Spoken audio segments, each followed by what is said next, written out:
ఒకటి కాంగ్రెస్ సంబంధించి ఇప్పుడు మీకు అంత కోఆపరేషన్ బాగుందా? మంత్రులు కానీ ఖమ్మం, వరంగల్, నల్గొండ వాళ్ళతో ఏమైనా ఇష్యూస్ ఉన్నాయా?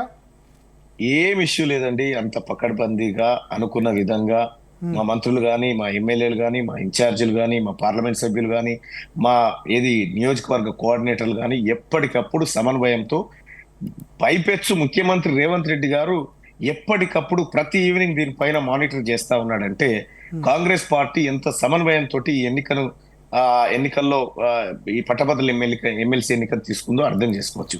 బట్ చాలా మందికి ఇష్టం లేదు, అసలు అక్కడ ఉన్న ఎమ్మెల్యేలకి వాళ్ళకి ఇష్టం లేదని వేరే పార్టీలు ఇష్టం లేదు. బీఆర్ఎస్ పార్టీకి కేటీ రామారావు కండి. కాంగ్రెస్ పార్టీ మా తల్లి సోనియా గాంధీ గారు ఈ అవకాశం ఇస్తే అది మాకు శిరోధార్యం కాంగ్రెస్ పార్టీ నాయకులకు. కాబట్టి వాళ్ళ ఇష్టాల మీద వాళ్ళకు కేటీ రామారావుకి ఇష్టం లేక కాంగ్రెస్ పార్టీలకు ఇష్టం లేదని చెప్తా ఉన్నారు. రాకేష్ రెడ్డి గారు పాపం పోటీ చేస్తే ఆయన సపోర్ట్ ఎవరైనా నిలబడతా ఉన్నారా? టీఆర్ఎస్ పార్టీ నాయకులు ఎవరైనా మద్దతు చేస్తా ఉన్నారా వాళ్ళ పార్టీ నుంచి?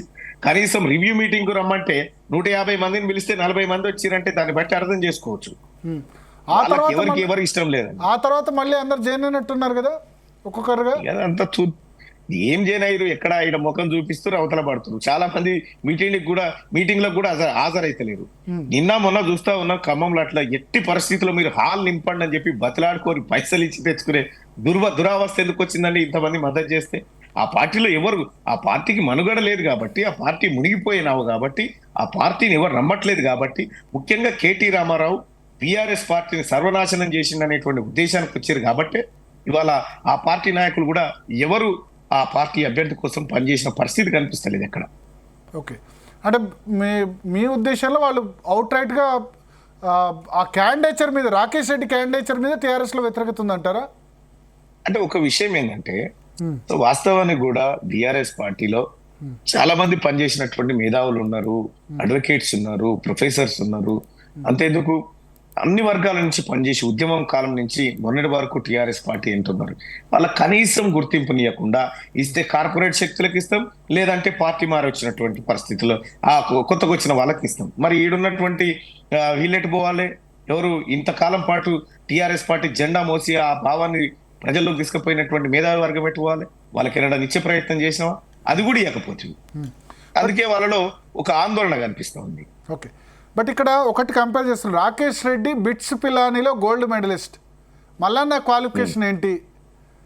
ఆయన మెరిట్ స్టూడెంట్, శాసన మండలిలో మేధావులు ఉండాలి, మల్లన్న లాంటి వాళ్ళు కాదు అంటారు వాళ్ళు టీఆర్ఎస్. జేడీ లక్ష్మీనారాయణ కూడా సపోర్ట్ చేశారు మొన్న బర్రెలెక్క కూడా చేసింది సార్ ఆయన, అది తర్వాత. కానీ ఇప్పుడు ఏంటంటే ఇక్కడ బిట్స్ పిలానీలో ఆయన చదివిండు.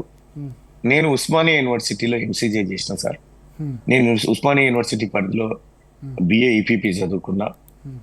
తర్వాత జేఎన్టీలో ఎంబీఏ చేసిన సార్. కాకతీయ యూనివర్సిటీలో బీపీడీ చేసిన సార్. వాళ్ళ మాట ఏందండి, ఎంత దిగజారి అంటే ఎంత నీచంగా మాట్లాడతారంటే, బిట్స్ పిలాని పల్లి బఠానియా, ఉస్మానియా యూనివర్సిటీలో చదివిన బిడ్డలు పల్లి బఠానీలా, కాకతీయ యూనివర్సిటీలో చదివినటువంటి బిడ్డలు పల్లి బఠానీయా, జేఎన్టీలో చదివినటువంటి బిడ్డలు పల్లి బఠానీలా. వాళ్ళకు ఎంత నీచంగా మాట్లాడతారండి పట్టభద్రుల గురించి. ఉస్మానియా యూనివర్సిటీలో చదివేటోళ్ళు పల్లి బఠానీలా. సిగ్గుండాలి కదా ఈ మాట మాట్లాడడానికి. ఆ ఉస్మానియా యూనివర్సిటీ లేకపోతే, ఈ కాకతీయ యూనివర్సిటీ లేకపోతే, ఈ జేఎన్టీయు పోరాటం లేకపోతే, ఇలా తెలంగాణలో విద్యార్థి సమూహం లేకపోతే వచ్చేదేనండి తెలంగాణ రాష్ట్రం? ఇలా పట్టభద్రులను అవమానిస్తూ, ఈ ప్రాంతంలో చదువుకొని ఈ గడ్డ మీద చదువుకున్నటువంటి పట్టభద్రులను అవమానిస్తూ, ఇక్కడ ఉన్నటువంటి పట్టభద్రులు పల్లి బఠానీగాలు, బిట్స్ పిలానీలో చదివినోడు మేధావి. అందుకోసమే ఈ మేధావి బిట్స్ పిలానీ మేధావి కోసం ఈ Osmania university, Kakatiya university, Mahatma Gandhi university, JNT యూనివర్సిటీలో చదివిన వాళ్ళంతా పల్లి బఠానీగాల వాళ్ళ దృష్టిలో. మాట్లాడొచ్చునండి ఇట్లా? ఇంత అహంకారం ఎందుకండి కేటీ రామారావుకు? ఈ బిడ్డల త్యాగంతో కాదా నువ్వు గద్దెనెక్కింది? సో బిట్స్ పిలానీలో చదివిండని చెప్తా ఉన్నావు సార్. మాకు బిట్స్ పిలానీలో చదివేంత స్తోమత లేవు సార్. మా కన్నతల్లి లాంటి ఉస్మానియా యూనివర్సిటీలో చదువుకున్నాం సార్.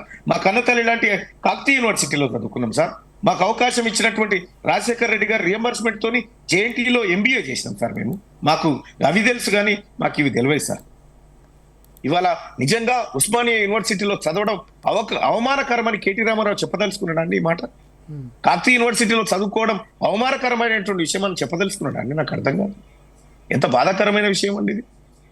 సో అంటే బహుశా మీ ఎడ్యుకేషనల్ క్వాలిఫికేషన్స్ గురించి కూడా చాలా మందికి అవగాహన ఉండకపోవచ్చు. ఇప్పుడు దీని ద్వారా కాదండి, ఉన్నా లేకపోయినా నేను చదువుకుంది ఉస్మానియా యూనివర్సిటీలో అండి. ఉస్మానియా యూనివర్సిటీలో చదివినటువంటి బిడ్డను నేను ఉస్మానియా యూనివర్సిటీలో చదివితే పల్లిబఠాని కాదు అవుతారా?